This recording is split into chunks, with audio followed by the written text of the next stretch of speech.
सो भाई लोग, ये वीडियो तो कल आने वाला था लेकिन एक दिन लेट हो गया। लेकिन ये एक रिएक्शन देना चाहिए। मैं सोच रहा था कि वीडियो नहीं बनाऊंगा लेकिन एक रिएक्शन तो देना चाहिए।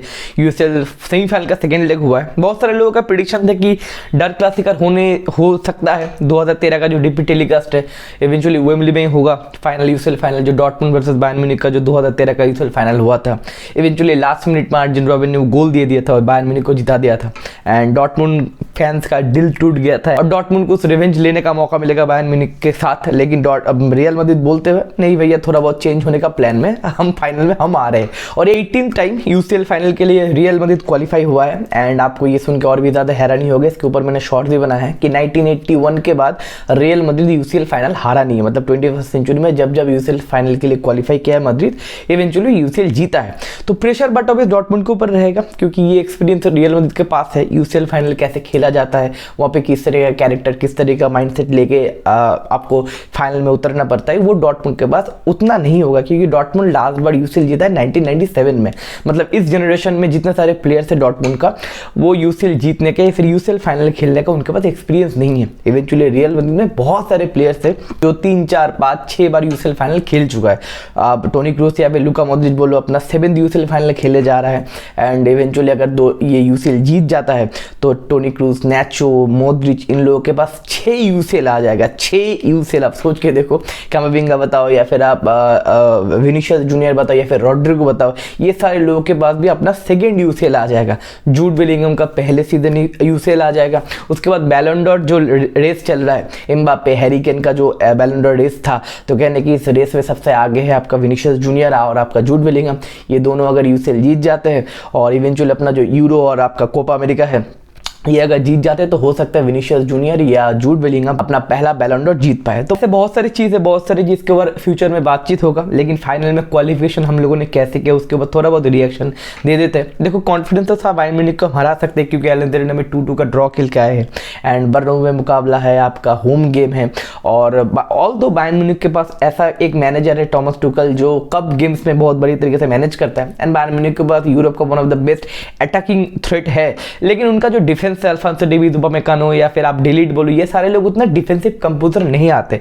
तो हमें लगा था कि भाई मैड्रिड अगर एक गोल कंसीड भी कर जाता है तो 2-3 गोल हम लोग पेल सकते। लेकिन एक मतलब कंफ्यूजन या फिर डाउट था, थोड़ा बहुत डर था कि पिछले वाला जो सेमीफाइनल हुआ था जो आपका पीएसजी और डॉर्टमुंड का हुआ था, हम लोगों ने देखा है कि 2 लेग मिला के पीएसजी ने टोटल 7 का 6.5 का एक्सजी लेके भी एक गोल भी वो मार नहीं पाए। 14 पोस्ट पे हिट किए। तो होता है ना कि कहीं ना कहीं बैड लक बताओ या फिर क्लिनिकल ना होना या फिर फाइनल थर्ड में वो डिसीजन ना ले पाना, उसमें एक प्रॉब्लम हो जाता है। तो मैंने सोचा था कि भाई ऐसा एक दिन निकल गया तो भैया एक गोल अगर पड़ गया, बायर्न म्यूनिख ने एक गोल दे दिया और बट ऑब्वियस उनके गोल के सामने होगा मैनुअल नोयर, दी मैनुअल नोयर, 21st सेंचुरी का one of the best goalkeeper. तो एक दिन अगर आ गया कि मैनुअल नोयर बोल रहा है कि भाई मैं एक भी गोल कंसीड नहीं करूंगा तो प्रॉब्लम हो सकता है। एंड बहुत हद तक ये चीज हुआ भी। 70-80 मिनट तक मैनुअल नोयर भैया वो प्राइम मैनुअल नोयर बन चुके थे। भाई गोल कंसीड नहीं हो रहा था। विनीशियस जूनियर बताओ, रॉड्रिगो बताओ, जूड बेलिंगम बताओ, बहुत सारे लोगों को बहुत सारे चांसेस मिले लेकिन गोल बरी नहीं हो रहा था। एंड इवेंचुअली 68 मिनट में आई थिंक अल्फांसो डेविस एक गोल भी स्कोर कर देते। एक नेगेटिव पॉइंट हुआ, ग्नाब्री का 26 मिनट में इंजरी हो गया। टॉमस टुकल ने बताया था कि ग्नाब्री गोल स्कोर करेगा, वो इवेंचुअली हुआ नहीं। एंड वहाँ पे हम लोगों को लगा था कि थॉमस मुलर को बुलाया जाएगा प्लेइंग 11 में, मतलब ग्नाब्री के सब्स्टिट्यूट में, और मूसियाला को लेफ्ट हैंड साइड में शिफ्ट करा जाएगा, लेकिन वो इवेंचुअली हुआ नहीं। And Alphonso Davies surprisingly as a left back, although वो नेशनल टीम के लिए लेफ्ट विंग खेले हैं, लेकिन अल्फांसो डेविस थोड़ा मुझे स्ट्रेंज लगा। एंड अल्फांसो डेविस का उतना मैच अच्छा भी नहीं था। वो एक गोल को अगर हटा दो तो उतना खतरनाक मैच भी अल्फांसो डेविस का नहीं था, थोड़ा आउट ऑफ फॉर्म है। अब आने वाले समर विंडो में अल्फांसो डेविस मैड्रिड से भी लिंक अप देखना पड़ेगा, आने वाले समर विंडो में क्या होगा। तो लेफ्ट विंग में अल्फांसो डेविस आया, वहां पे एक गोल पर गया। थोड़ा बहुत एक टेंशन वाला एक मामला आया था रियल मैड्रिड के लिए क्योंकि गोल नहीं हो रहे थे मेरे भाई। बहुत सारे चांसेस हम लोगों ने क्रिएट किए, 2 बार पोस्ट हिट किए। विनीशियस को भी एक आउट एंड आउट मौका मिला था लेकिन मैनुअल नोयर कुछ अलग ही मूड में था। लेकिन फाइनली बट ऑब्वियस बर्नाब्यू में ये सारा चीज़ होता है कि 85 मिनट के बाद किसी एक चीज़ का ऑरा बताओ या फिर कोई भी आत्मा है शायद बर्नाब्यू में कुछ ना कुछ होता है। तो मैनुअल नोयर जो 88 मिनट तक पूरे एकदम प्राइम अपना इफेक्ट दिए, लेकिन 88 मिनट में एक हाउलर हुआ। विनीशियस का एक शूट मतलब एक इवेंचुअली उनके सामने ड्रॉप होता है और एक अनवांटेड एक बाउंस होता है एंड मैनुअल उसको कवर नहीं कर पाते, कंट्रोल नहीं कर पाता। जोशेलू बेंजेमा का हम लोगों ने रिप्लेसमेंट लेके आए थे, वो जोशेलू गोल दे देता है। मैंने कहा था मतलब अपने इंस्टाग्राम शॉर्ट्स पे कि ही save the best for the last. Joselu जिसके ऊपर हम लोगों का ज़्यादा भरोसा नहीं था, हमारा भरोसा था कि टोनी क्रूज गोल दे देगा या फिर हमारा विनीशियस बताओ या फिर रॉड्रिगो बताओ या फिर जूड बेलिंगम तो है ही, लेकिन ये सारे लोग गोल नहीं दे पाए। बैक टू बैक 2-3 मिनट के अंदर हमारे जोशेलू भैया ने अपना ब्रेस स्कोर कर दिया और फाइनल में हम लोग कंसिडर्ड हो गए। ये सारे तो हो गया, मतलब थोड़ा बहुत मैं रिव्यू नहीं बना रहा हूँ क्योंकि 2 दिन पुराना हो गया है मैच, लेकिन 2-3 चीज के ऊपर मैं बातचीत करना चाहता हूँ। पहला पॉइंट ये है कि बायर्न म्यूनिख बट अभी एक थ्रेट था कि बायर्न म्यूनिख कहता यूनिट बहुत ही खतरनाक नहीं दिख रहा है, लेकिन वो यूरोप का भी एक्सपीरियंस बायर्न म्यूनिख के पास है, स्पेशली टॉमस टुकल के पास है। कप गेम में टुकल भैया बहुत ही शानदार या फिर बहुत ही शातिर एक मैनेजर है। लेकिन एक चीज है दैट इज जोशुआ किमिच। देखो जोशुआ किमिच का लिंक बन रहा है बार्सिलोना के साथ, जोशुआ किमिच को बार्सिलोना वाले उठाने की कोशिश कर रहे हैं एज अ डीएमए, बट आप अगर देख रहे हो as a right back option में दोनों लेग में विनीशियस को बंदा कंट्रोल नहीं कर पा रहा है। मतलब जोशुआ किमिच के पास ना डिफेंसिव उतना एबिलिटी नहीं है।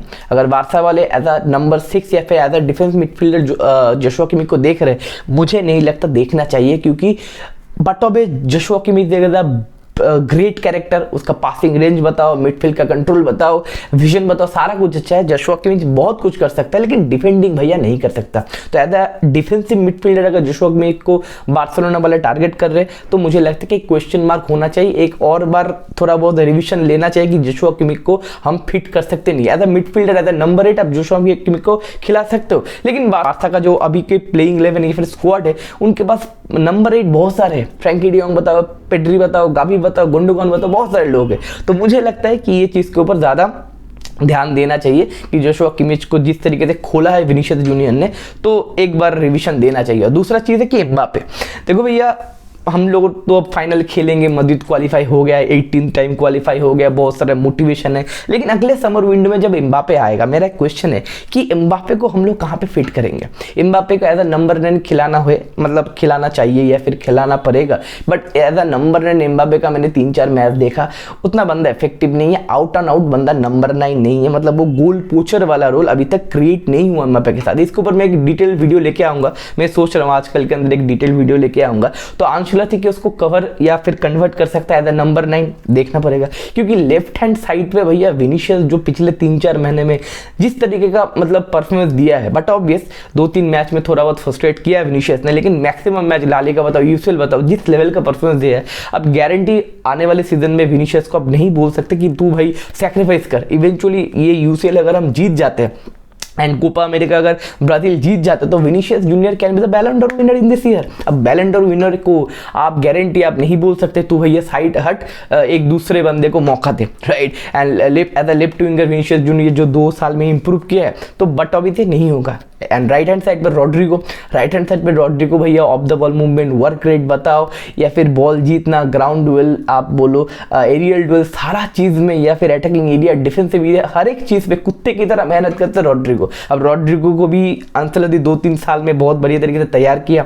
रॉड्रिगो का बहुत सारा मूवमेंट ऑलरेडी तैयार हो चुका है मेरे भाई। सिटी के साथ दोनों लेग में गोल देना या फिर आप बताओ चेल्सी के साथ वो गोल देना, सिटी के साथ वो कमबैक करवाना 2 साल पहले, तो बहुत सारे इंपॉर्टेंट मोमेंट्स पे रॉड्रिगो अपने आप को प्रूव करते हुए, अभी रॉड्रिगो को आप कैसे बताओ कि तू भैया साइड हट, एम्बापे यहाँ पे खेलेगा। एंड हमारे पास एक ही जगह दैट इज नंबर 9 पे एंड्रिक है, लेकिन एंड्रिक को आप रोटेट कर सकते हो, एंड्रिक बेंच में बैठ सकता है, अंदर ही इज वेरी रॉ क्योंकि 19-20 साल का लड़का होगा। तो एम्बापे का एक ही जगह खाली है मेरे भाई, that is number 9। Real Madrid के जितने सारे फैंस है जो वीडियो देख रहे हैं उनके लिए मेरा एक क्वेश्चन है कि एम्बापे का सच में क्या जरूरत है। 2 साल पहले तो जरूरत था, लेकिन अभी के टाइम में एम्बापे को ज्यादा जरूरत है रियल मैड्रिड का रेदर देन हमें as a Real Madrid Mbappe का उतना ज्यादा जरूरत नहीं है। तो देखना पड़ेगा आने वाले समर विंडो में ये होता है कि नहीं। देखो पापा पेरेज एक बार हाथ दे चुका है एम्बापे के ऊपर, तो एम्बापे को मतलब परचेस करके रहेगा, लेकिन ये कंफ्यूजन मेरे ऊपर है, या फिर मैं सोच रहा हूँ इसके ऊपर मैं वीडियो भी लेके आऊँगा डिटेल में कि एम्बाप्पे को कैसे हम लोग सेटल करेंगे मेरे भाई, क्योंकि ब्राहिम दियाज बताओ, आर्दा गुलर बताओ, ये सारे भी प्लेयर्स हैं हाँ, बट अभी ये सारे लोग पीछे है, थोड़ा मतलब यंग है, इनके पास अभी भी 2-3 साल का समय है, लेकिन एम्बाप्पे को कैसे फिट करेंगे ये देखने की बात है, अब देखना पड़ेगा। तो फाइनल खेलने जाएंगे वेम्बली में डॉर्टमुंड के साथ, एंड अगर बोलो कि फेवरेट कौन रहेगा फाइनल में, but obvious Dortmund and Madrid से आप गारंटी मैड्रिड को एक्सपेक्ट करोगे, एंड एक्सपीरियंस बताओ, यूसीएल का हेरिटेज बताओ, या फिर वो मेंटलिटी बताओ, ये सारा कुछ मैड्रिड के पास है जो डॉर्टमुंड के पास नहीं है। और डॉर्टमुंड इस तरीके के इंपॉर्टेंट मैच में ओवरवेल्म भी हो सकता है, टेंशन भी आ सकता है कि बहुत दिन बाद हम लोगों को एक मौका मिला है, तो देखना पड़ेगा आने वाले फाइनल में क्या होगा। और भी अगर 2-3 प्लेयर के ऊपर मैं बातचीत करना चाहूंगा, दैट पहला point that Toni Kroos and Luka Modric. देखो पिछले वाले मैचेस में आप लोगों ने देखा गोल स्कोर हुआ, सब कुछ ठीक है, लेकिन टोनी क्रूस और लुका मॉड्रिच का आप देखो 4 या 5 मिनट में बायर्न म्यूनिख को एक ओपन मौका मिल गया था कि हैरी केन साने को पास करने वाला था, साने पूरा 1-to-1 हो जाता है, वहाँ पे टोनी क्रूस भाई अपना बॉडी फेंक के टैकल करता है, 88 मिनट में 87 मिनट में काउंटर मिल गया था बायर्न म्यूनिख को, वहाँ पे 2-0 हो जाता है, लेकिन देखना मिडफील्ड से पूरा कवर करके टोनी क्रूस आता है, और सॉरी लुका मॉड्रिच आता है और वो डिफेंड करता है। तो ये जो सारे लोग हैं, टोनी क्रूस बताओ या लुका मॉड्रिच बताओ, हम लोग बता रहे हैं कि लुका मॉड्रिच को बढ़िया फेयरवेल होने वाला है, अगर यूसीएल हम लोग उनको गिफ्ट करते हैं, तो Luka Modric is like a player कि उनको गिफ्ट करना नहीं है भाई, लुका मॉड्रिच अपने एफर्ट से यूसीएल में भी जीतना चाहता है, that is the mentality, that is the champion mentality, इसलिए कहीं ना कहीं 5-6 यूसीएल हम ये सारे लोगों के पास है। अब देखना पड़ेगा कैसे टर्न अप होते हमारे यूसीएल फाइनल में।